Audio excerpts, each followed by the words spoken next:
ලංකා ඉතිහාසයේ ප්‍රථම වතාවට තමයි විදේශ රැකියා ආයතනයක් තමන්ගේ ශ්‍රමිකයන් සියලු දෙනාම එකවර මෙච්චර පිරිසක් ගුවන් යානයක් පුරෝගෙන ඩුබායි රාජ්‍ය බලා මේ විදියට ගමන් කරමින් ඉන්නේ. ඉතින් මේ සියලු දෙනාම පේනවනේ.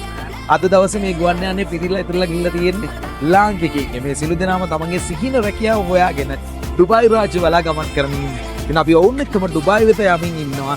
කොහොමද මෙයාලගේ රැකියා අවස්ථාවට සරලන විදියට ඔවුන්ට අවශ්‍ය පහසුකම් සපයලා දීලා තියෙන්නේ කියලාත් ඔයලා බලන්න.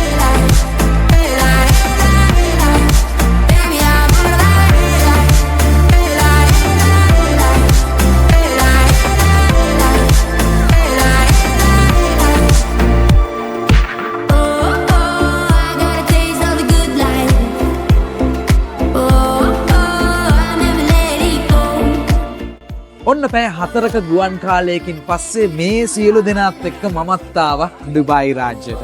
ඉතින් ඔවුන්ගේ සිහින රැකියාව හොයාගෙන දැන් ඔවුන් සූදානමින් ඉන්නේ ඔවුන්ගේ රැකියා ස්ථාන කරා ගමන් කරන්නට. ඉන්දුර ලංකා ආයතනය සූදානම් කරලා තියෙනවා මේ සියලු දෙනාම ඔවුන් රැකියාව සිදු කරන ඒ රැකියා ස්ථාන වෙත රැගෙන යන්නට. ඉතින් හෙට ඉඳන් මේ සියලුම ලාංකිකින් සූදානමින් ඉන්නවා තමන්ගේ සිහින රැකියාවේ නිරත වෙන්නට, තමන්ගේ සිහිනය කරා ගමන් කරන්නට.